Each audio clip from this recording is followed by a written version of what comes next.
monggo mandhap. Aja. Tuan rumah. Oh iya. Iki Gus Gendeng ya iki. Nggih. Sugeng dalu, Mbah. Sugeng gak melok. Anu maksudnya selamat ngoten lho, Gus. Selamat juga melok. Iki. Angel ta. Angel mangkane kon mudhun ae. Biarlah kon mudhun, sampean lah dikruyuk jamaah. Waduh. Nggih, maksud kula niku mugi-mugi jenengan pinaringan sehat selamat wilujeng. Amin. Panjang yuswanipun. Amin. Awet leh momong anak putune. Amin. Tambah sayang kalih kula. Amin. Kula jenengan gep napa? Anak. Tirase putu. Ya putu. Ya putu ya gethuk ya nok ya. Ngapunten bilih enten klenta-klentune. Ora enek sing kleru. Wow gojek lho, Wow, Gus. namung gojek nggih, Gus. Sampun Alhamdulillah. tinggep tenanan nggih. Wis los nek aku iki. Ijin. Guse niku lek basa tertib kok ya. Kayak mau guyon tok lho nok diberane. Nggih, mau namung gulan apa Mas? Guyon, gulon. Mau namung guyon lho, Gus. Iya, iya, Ampun wis, tinggep Pak. tenanan lho nggih. Nyuwun Oh, sangune, Gus. Alah. Ora oleh engko sedo kok sangu barang ngopo to jane? Lho. Ora oleh mbah sangu ning kene. Engko, Bres, ngono. Ora oleh mbah sangu saru. Lah men nampane apa? Lho. Iki to, Heeh. duwiti wedang kuwi lho. Wedang lo.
Protaruna angudiya Sanes kalamang kasanguning kumati Masiti ing kabro Bangake kunane bisane Sempata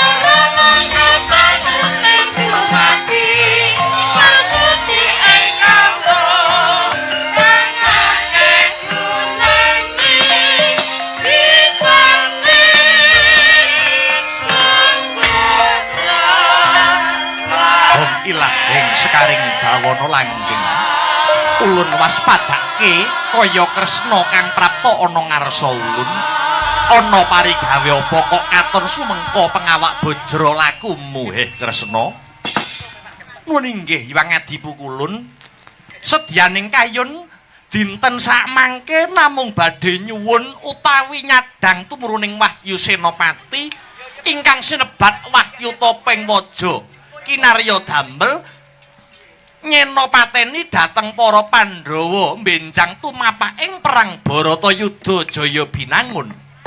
Ya nggih Kresna, kita nyuwun tumruning Wahyu Senopati pancen ora luput.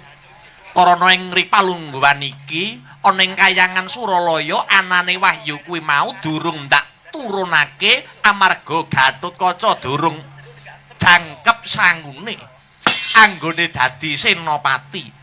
Krana Gatotkaca isih nandhang raga utawa lara. Lah sak mengko Wahyu Senopati bakal ndak turunake marang Gatotkaca ning lumantar jeneng kita Kresna. Nun inggih Pukulun. Kula trimah lelantaran, kula trimah senadyan to namung dapur lantaran Pukulun. Ya ya nggih Kresna, tampanana iki wujude Wahyu Topeng Waja Kresna.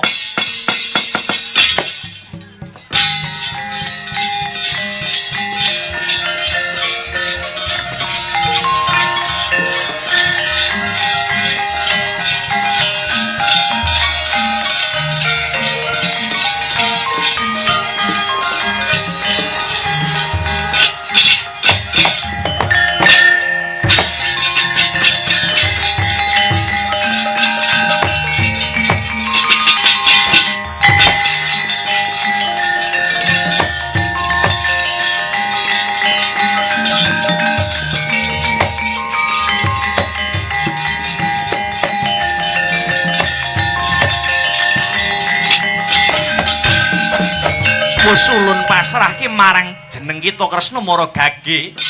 Wahyu Senopati enggal wenehna marang Gatotkaca. Nyuwun pamit Pukulun.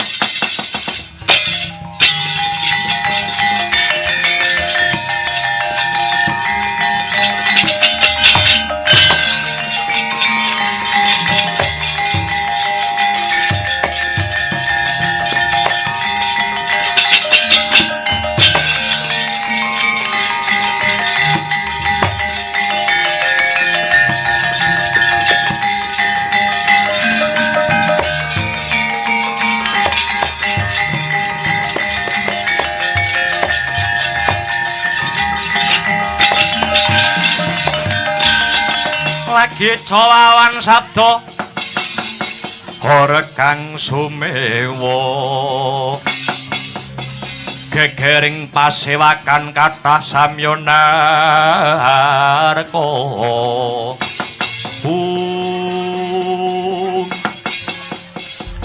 Simbah Guru aja kaget aku Bambang Wisanggeni Kang Prapta Wisanggeni katon sumengko Prapta kita ana apa Bambang Wisanggeni mangkene wigatiku sowan ana kene bakal takon babakan apa iki mau Simbah Guru kedayawan sapa kedayawan uwakmu Nata Ndwarwati Prabu Kresna hanjur perlune nyadang kang sarta nyadong tumurun ing Wahyu Senopati nyadong wujuding Wahyu Senopati iya kanggo sapa kanggo kakang kita Gatotkaca ing Pringgondani wah la iki ya Simbah wenehke wahyune ndak wulungake Wisanggeni weh lah kujurane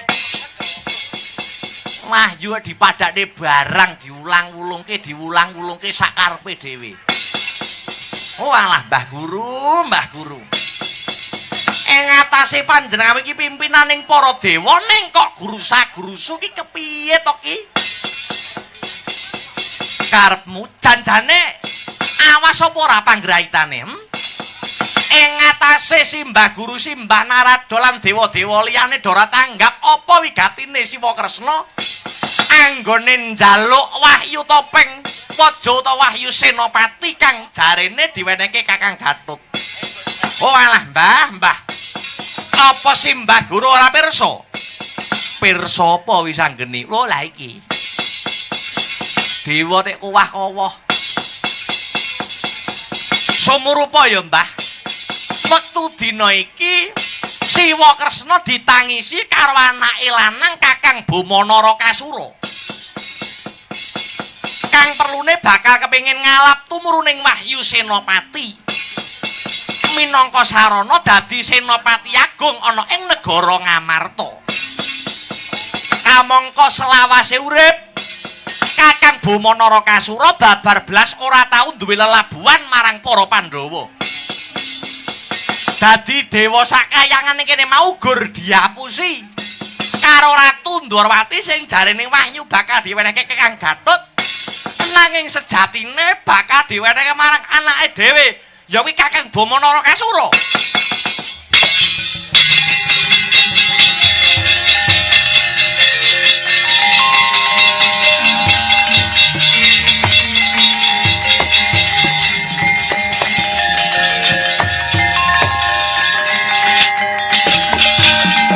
Waduh, kepripun Kakang Narada?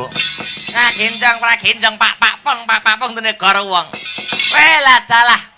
Paribasan telek dibungkusi mripate dewa melek ning diapusi. Diapusi nata Ndwarawati si Kresna. Ning kene aku ora arep nyalahke sapa-sapa. Jer kabeh mau salahe para dewa. Banjur prayogane kepiye Wisanggeni? Wis pasrahno wae aku, Mbah. Tak tututane Siwa Kresna, aku njaluk pamit. Ati-ati Wisanggeni.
Caritane satriya linuwih kang maradi mring kautaman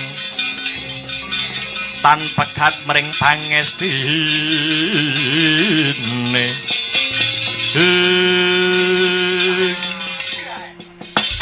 Iki anakku bocah bagus, anakku bocah jentara kang ngendhek lakune pun Ndwarawati. Aja kaget ya, Wa. Wisanggeni kang ngendhek marang lakumu awit wektu iki aku duwe perlu. Aku duwe perlu sithik karo Siwa Kresna. Perlu apa nggir Wisanggeni enggal matura. Wangsulana kanthi jujur ya, Wa.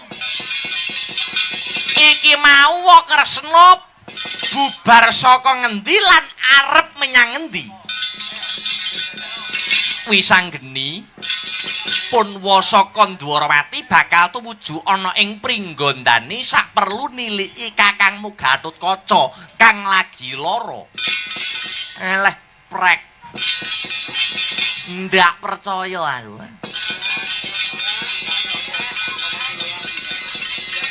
Saka Ndwarawati apa saka Kahyangan Suralaya? Ndwarawati, nggir. Ndwarawati apa Kahyangan? Saka Ndwarawati. Yen Siwa Ndwarawati ora jujur, ora blaka, iki engko ana kelakon ana ratu ora kajen lho. Aja dikira Bambang Wisanggeni bocah wingi sore rawani. Yen sira mapan ana bebener ya tak ajeni ning nadyan to Siwa Kresna ratu ana ing Ndwarawati, titi sing Bathara Wisnu nanging tumindake luput. Aku bocah nom kang wajib ngelingke. Tonyo raimu piye? Kosik to, kosik. Kok kowe njur nutuh karo wakmu Ndwarawati iki ketemu pirang perkara. Ayo ngaku dhisik. Saka Kahyangan to ki mau, Iya. Pancen bener saka Kahyangan. Ndwarawati nyang Kahyangan lagi ki mengko bakal ana Pringgondani. Ya. Pitakonku sabanjure Siwa Kresna sowan ana Kahyangan njaluk kelawan pukulan Bathara Guru apa, Wa? Siwa Kresna nggawa apa? Aku ora nggawa apa-apa, nggir. Lanjur Wahyu Senopati ki kok anggap apa to, Wa? Ayo, aja kriyap-kriyip. Jane Kresna iki dina iki lagi mlinger keblate apa piye to? Ayo, kok wenehke apa ora, Wa? Kene tak jaluk Wahyu Senopati gawanen kene wo. Wisanggeni. Kepiye? Wahyu Topeng Mojo utawa Wahyu Senopati tak gondeli Wisanggeni. Wah, lah ora kena digawe becik. Ayo, welehke Wahyu Senopati.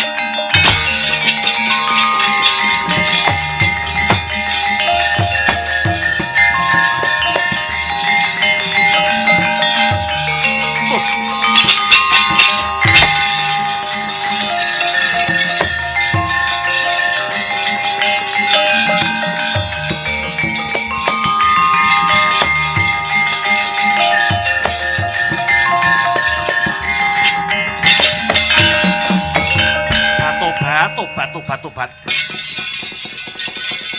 Aku iki Ratu Titis Wisnu. Ora kajen mung mergo diantemi bocah wingi sore. Nganggo cara becik malah nepuk mbun-bunane wong Dwarawati. Bambang Wisanggeni. Aja kok anggap Ratu Dwarawati jirih getih wedi mati sawangen apa kang katon.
Sore kok wis ngejak adus keringet iki ya.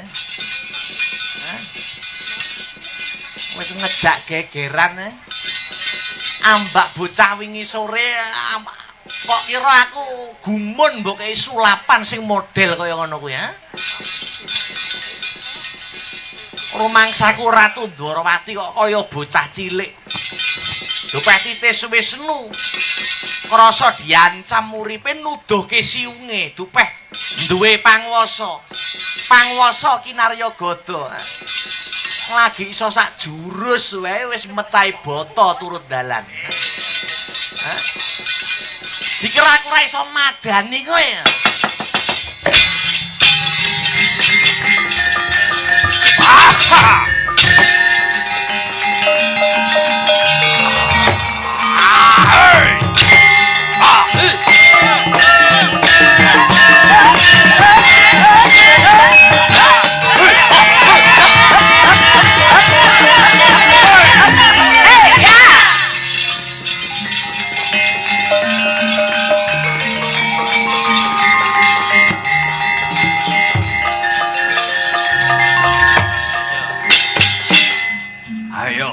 Tokno kasektenmu Wisanggeni.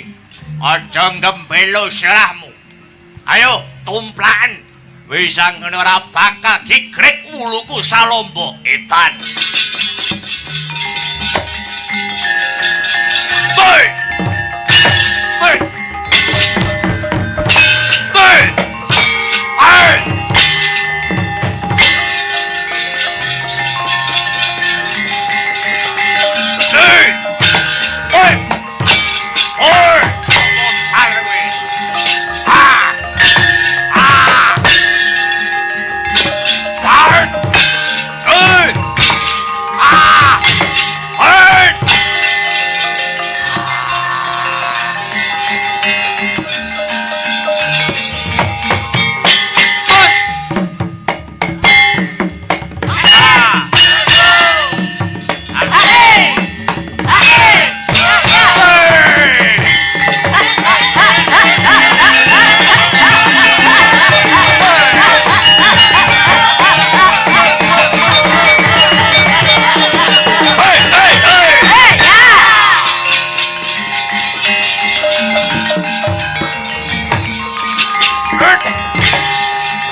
Kopi mana kopi?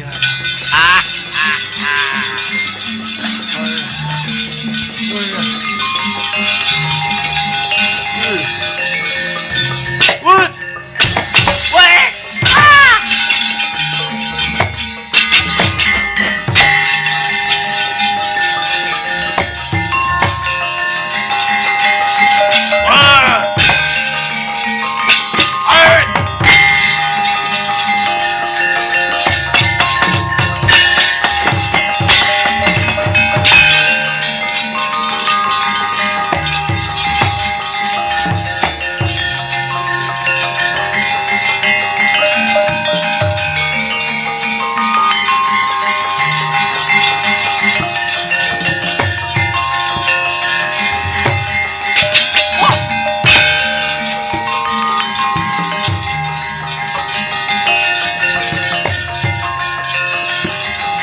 Jawa ki ya wahyu ki ora iso digodhak.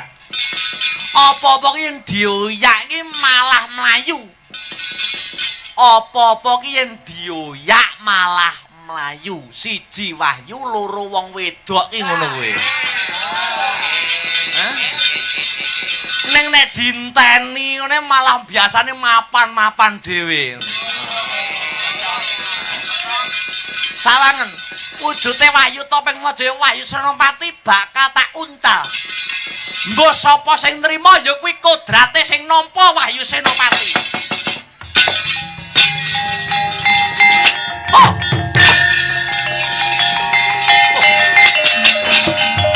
Ayo, oyakan.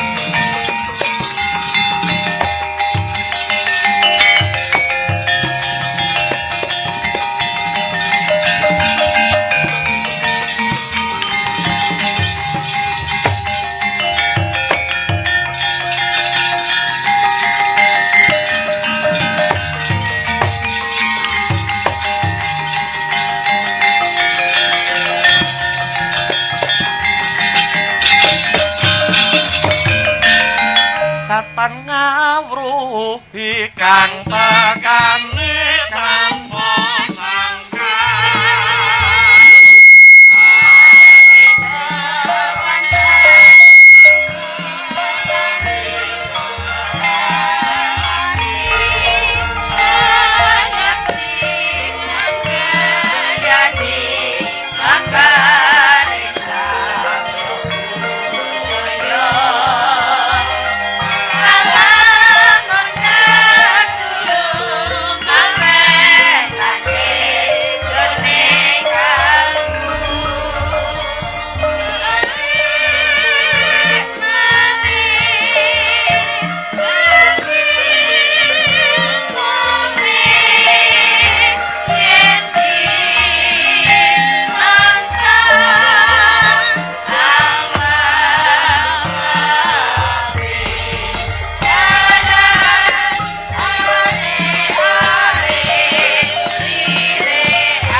Leng-leng ramyaning kang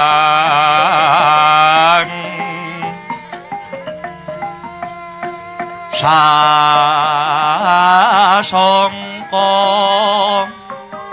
kumenyar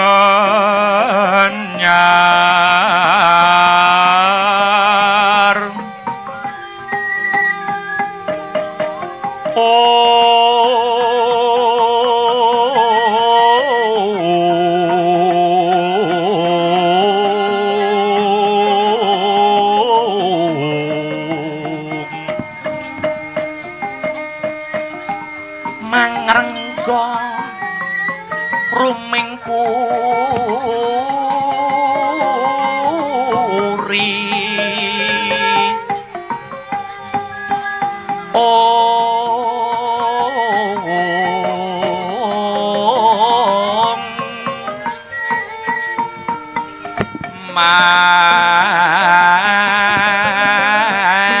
mangkin tanpa siring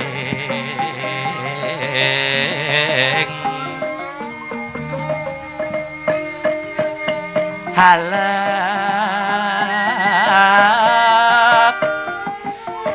ingkang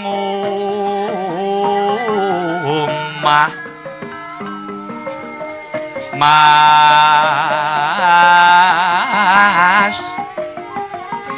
ler muruping langit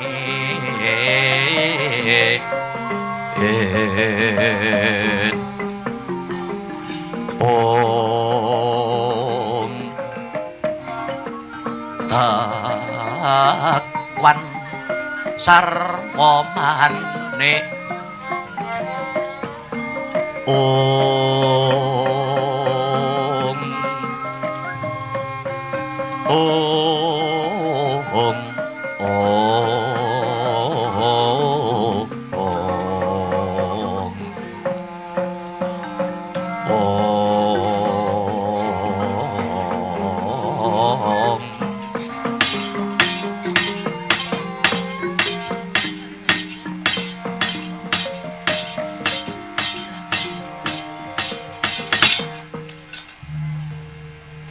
Anakku nggir bocah bagus bocah gagah Gatotkaca warasaya nggir iki pun ibu Arimbi kula kowe aja mung meneng wae ndang mariyaya nang tanpa guna ibumu ngerti padhanging jagat lamun to ngerti anake lanang ora bisa nglawat Gatotkaca ndang warasaya nggir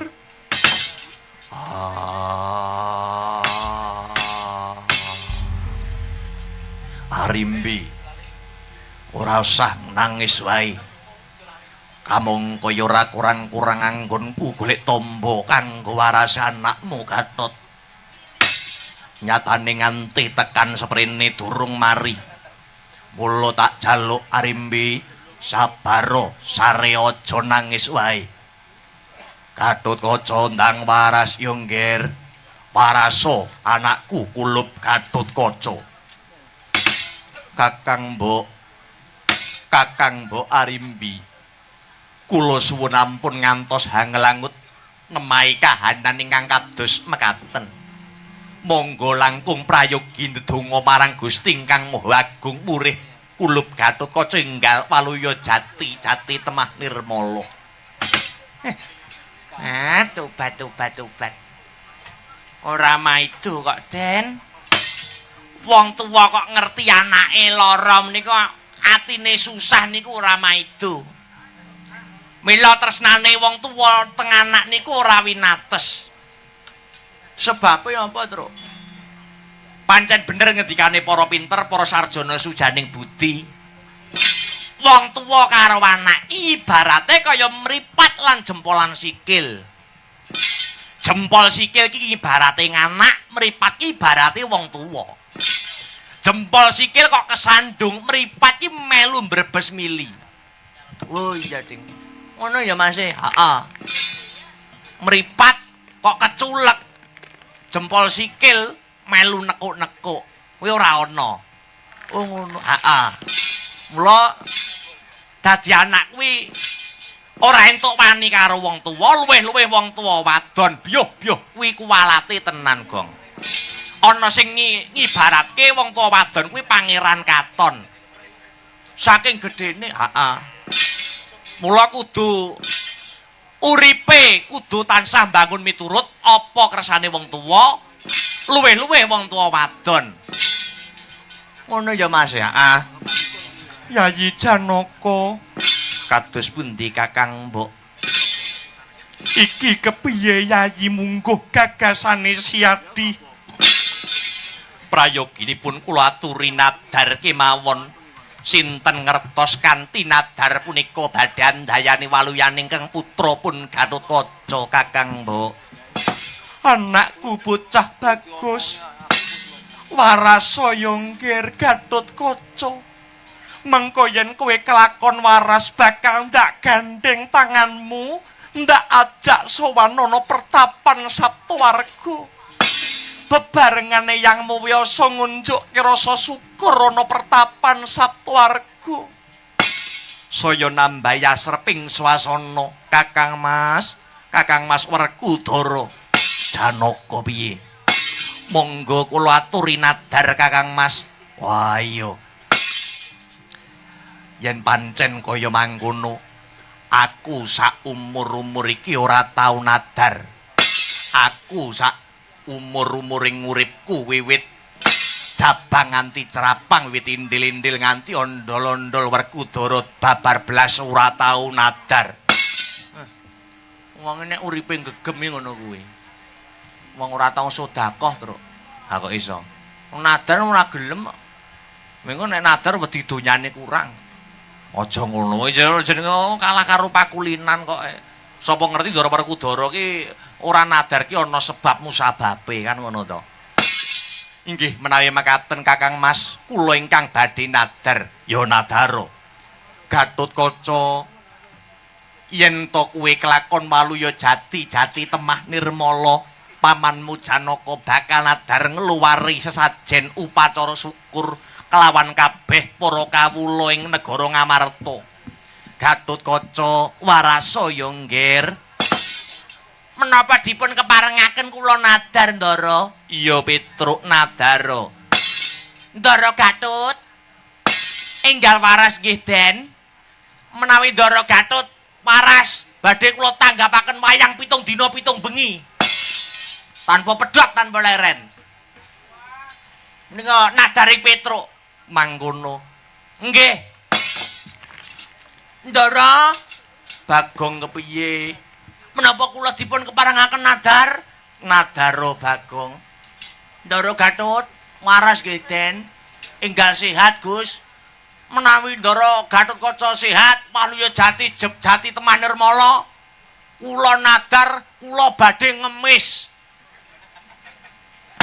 Apa ana nadhar kok ngemis? Ora apa-apa bentang waras kok. Monggo Kakang Mas badhe nadhar menapa? Janaka kados pundi yen pancen mangkono aku bakal melu nadhar. Yen Gatotkaca waras, aku bakal ngampleng dase Bagong. Endho no. Wong iso endho kok. Anakku nggir Gatotkaca aja mbebidhong atining ibumu ya nggir. Enggal warasaya nang Premara reh mangoswamya ngambrang kadi karonaning kaswasih ring marga memalakung Ari sang gandha mastrat maja leng-leng lalu mangulati Surya mangrangsang wayah Surya mangrangsang wayah Umya samara wayahanto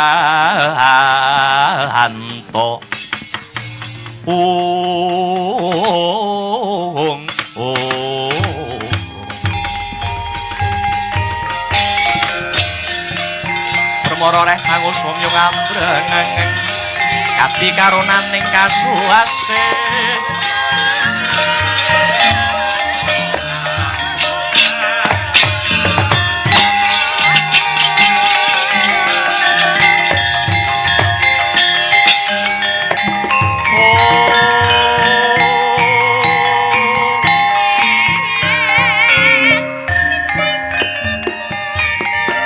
Ridumawur mangawawur wurahan pengaraning ajuret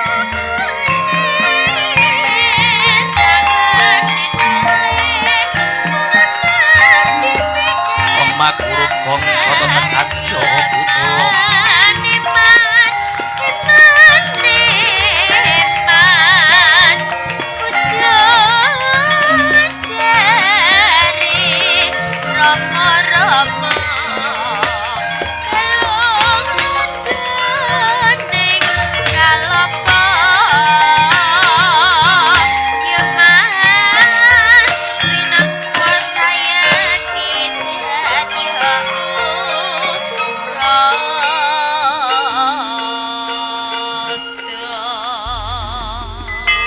balugon laguning lekas lo kita linuting kidung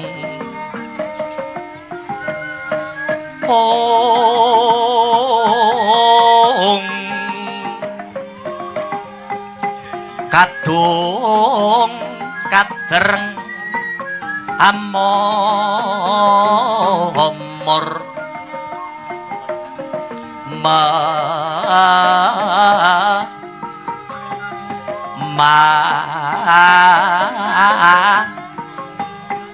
memangun manah rahayu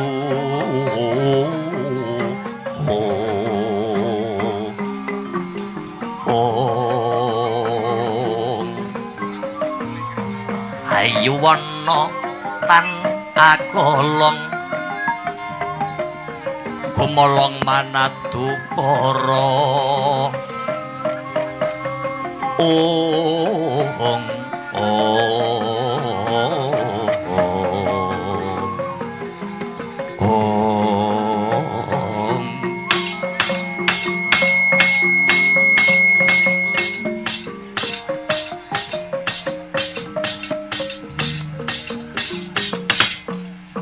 ora pangling iki Setijaya Boma Narakasura sing sowanana ing Pringgondani kok janur gunung kadingaren kowe sowanana kene ana wigati apa Boma amit pasang kaliman tabik piswanan kula sinapeta ing lodone Demawaing tawang tuwang Paman Bimasena lan Bibi Arimbi nyuwun sewu sampun kagiat jroning penggalih mbok bilih sawanipun Boma ing Pringgondani menika kepengin tilik adiku ing Pringgondanipun Gatotkaca. Manut dawuhipun Kang Rama, Kang Rayi Gatotkaca sakmenika nandhang raga daring antuk sawijining usada. Sareng kula tak yenaken wonten mriki tinemening jebul kabar menika kabar ingkang leres. Gatotkaca kok dereng antuk usada. Banjur bapakmu mapan ana ing ngendi? Ing Ripalenggan samangke Kang Rama taksih pados usada kagem waluyaning Yayi Gatotkaca. Syukur bagi sewu yen bapakmu isih kelingan karo Gatot. Yayi Gatotkaca. Enggal waras Yudi. Iki pun Kakang Boma Narakasura, Kakangmu Trajutresna kang wis sowan ana Pringgondani kene. Yayi, waras Yudi, waras. Jare calon senopati kok lara iki piye? Ayo tangi. Enggal waras. Yen siadi wis waras, bakal tak kanthi adu kaprawiran to sing balung kuleting kulit olah kadigdayan. Gatotkaca tangiya sing jejeg Yayi. Sing jejeg tangiya Gatotkaca. Lenglenging driya mangu mangungkung kanduhan rimang lirlina tanpa kanin yen tam tulus semengko sang Dyah Utama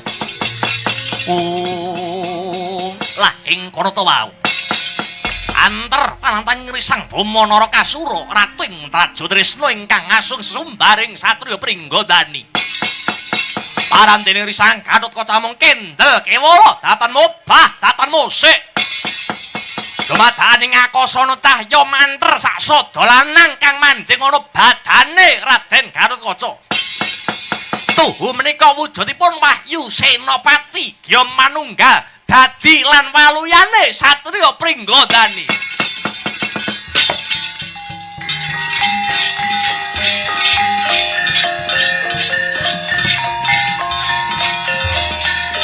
Ayo waras Gatotkaca enggal waras Yudi.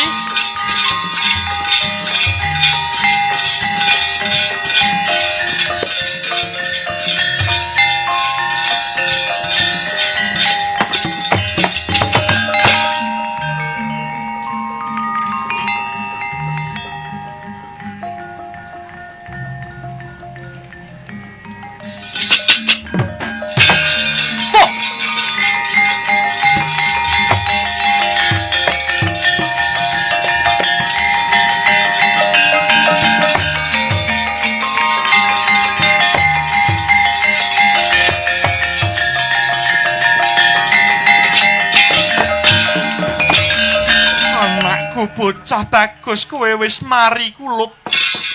Iki mau tambane apa kowe wis waras nggir? Kula nggih mboten mangertos Kanjeng Rama.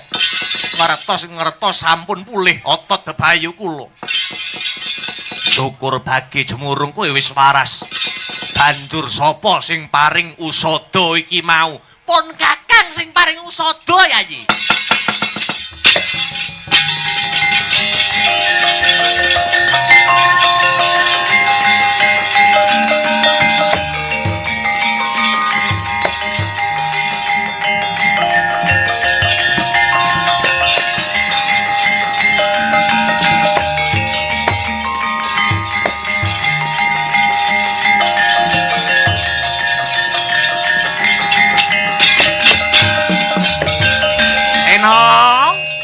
Diteng Resna kakangku napa? Janaka kula wonten dawuh tinimbalan. Pun Kakang kang ngusadani kanthi lantaran tumurunning Wahyu Senopati Werkudara. Ngaturke panuwun tanpa pamawit saka Kresna kakangku kang wis dadi sarana Gatotkaca bisa waluya jati. Ngaturaken gunging panuwun wa. Iya ya Gatotkaca. Wahyu Senopati ndak jaluk saka pukulan Bathara Guru nuli tak uncalke mrene. Wis kinodrating jagat pinesti ing widi mbok menawa Wahyu Senopati kowe sing gayuh. Mula dadi sarana waluyamu. Cekak alsipun Kakang Dwarawati kang ngusadani Gatotkaca Werkudara. Aja percaya.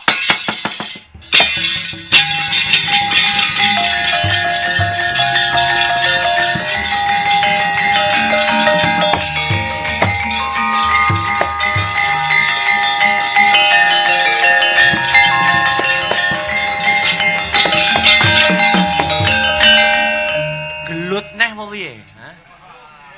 Ya ampun iki. Lah kok iso-isone kowe isih goroh lho, ha? Iso-isone kowe isih goroh. Tak jaluk wong Werkudara aja percaya ya, wa. Pancen bener wa Kresna sing njaluk Wahyu Senopati saka pukulan Bathara Guru. Nanging sedyane ora diwenehke Kakang Gatot. Nanging diwenehke anake si Bama Narakasura. Ayo aja plentas-plentus. Ngakoni yen Siwa Kresna luput apa ora? Yen ora ngakoni kelakon tak gawe pirang-pirang dina iki. Ora wis anggene ora.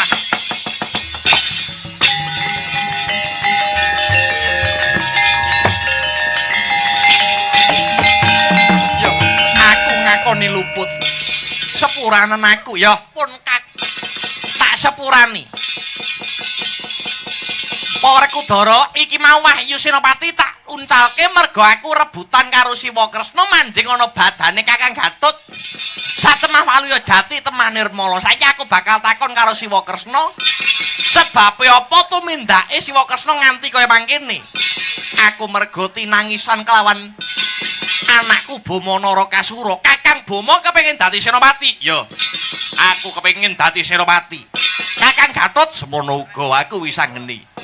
Yen mangkono bakal tak adani Giri Sayembara. Sayembarane apa wis anggeni? Mbok Kakang Gatot, mbok Kakang Bama dicepaki panggonan sing jembar ana ning alun-alun. Ora entuk bantu binantu sapa sing menang jroning payudan, sapa sing menang sajroning sajurit. Ya kuwi sing dadi Senopati Agung negara Ngamarta. Ya tak enteni ing jaba Gatotkaca.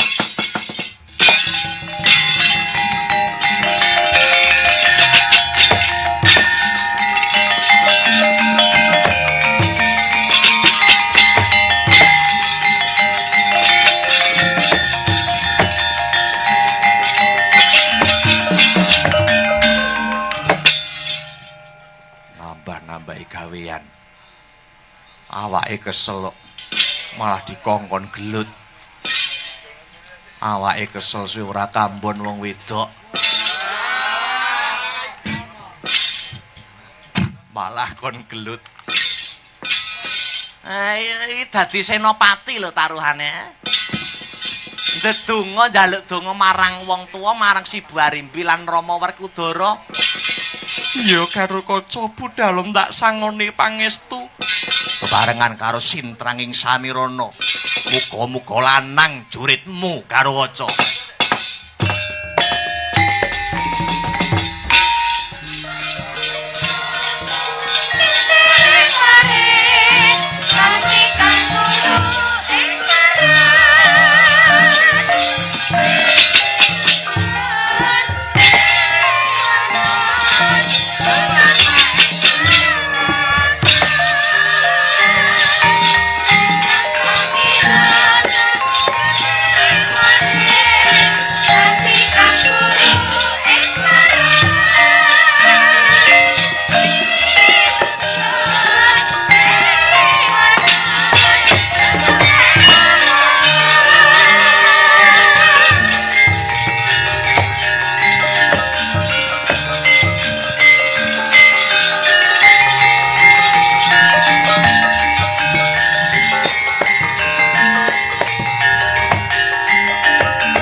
Antuk pengasih saka Gusti Kang Mawasih.